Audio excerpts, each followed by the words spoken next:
What's up, guys? So this video you're about to watch was hard for me to discuss, and you see I had to take some time and think about it before I continued on because it comes from such a personal place. But it is the topic of coming from Christianity to Hellenic Polytheism, and I hope you guys really enjoy this video and get something out of it.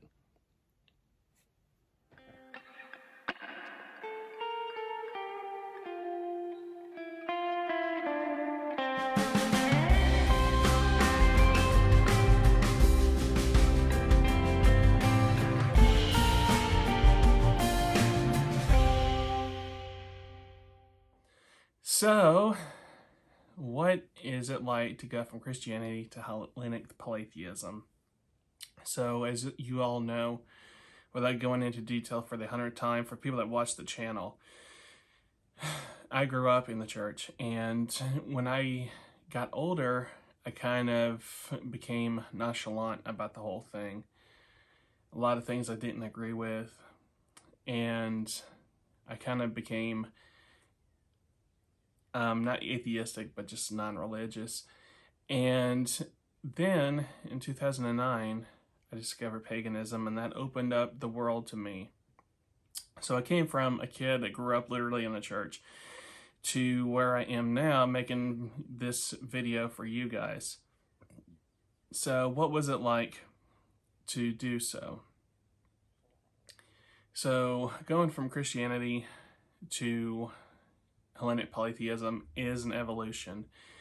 There's a lot of baggage and a lot of mental abuse that you get from stories you hear just growing up, being told what's right, what's wrong, and what the way the world is.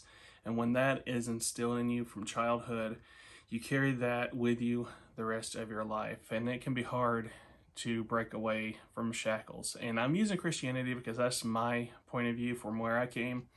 So there's not going to be a from Islam to Hellenic Polytheism or from Buddhism to Hellenic Polytheism or whatnot, because I don't have personal investment in that, being that I am not any of those other things.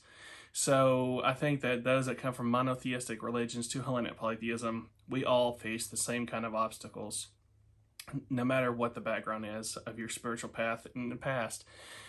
And so to get to where I am now, I had to go through an evolution of searching my soul of what do I truly believe and what makes sense to me.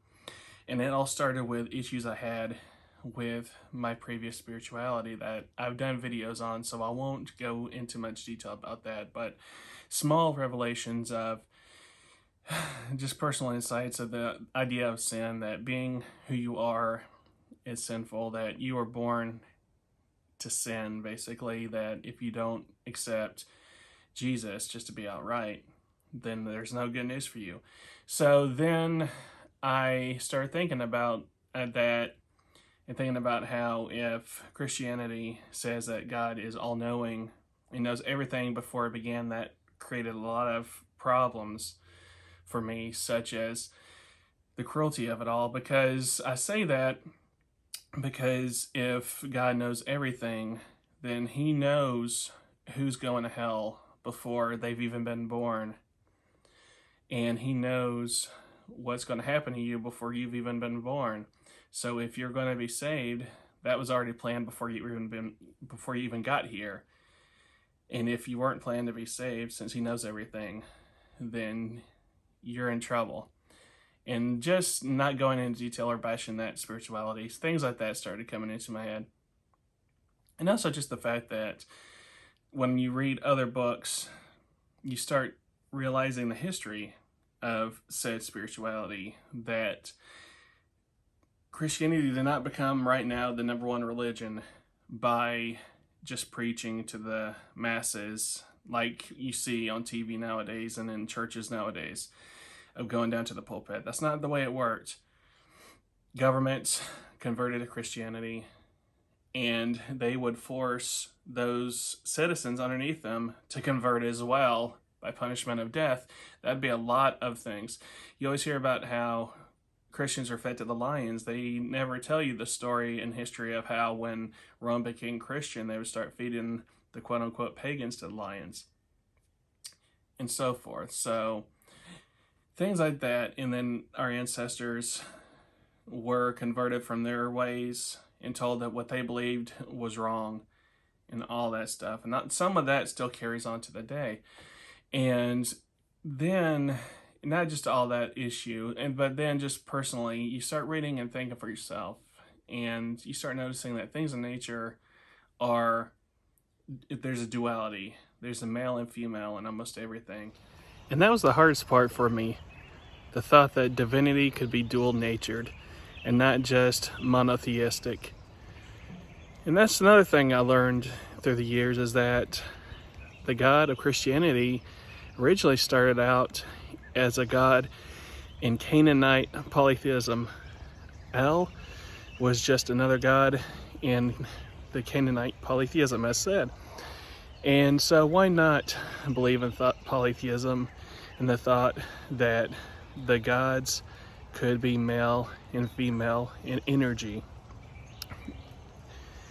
We are male and female on the DNA molecular level. Plants have male and female. Everything you see is male and female. So when you think about nature reflecting divinity, when you see the true history of Christianity and the true history of the God of Christianity and so forth, things start to change. Like I always joke and say all the time that when I started thinking that way, I was so ingrained in, not to say brainwashed, but you can use that word, that my brain kind of haywired at the thought that monotheism may not be real and it could be more of a polytheistic nature. And I remember telling my friends this, and one guy, he said that I was demonic because I was making so much sense. I was trying to stray him from the path when I was telling him about my thoughts on this. And so I started going down polytheistic paths that led me to the gods of Hellenic Polytheism. I wanted to get out here and get what you see behind me on video. It's a beautiful setting. And I could keep going for probably 20 more minutes. But that's just the small things that you go through, going from monotheism to polytheism. Hope you enjoy this video. And hope it gives you something to think about. See ya.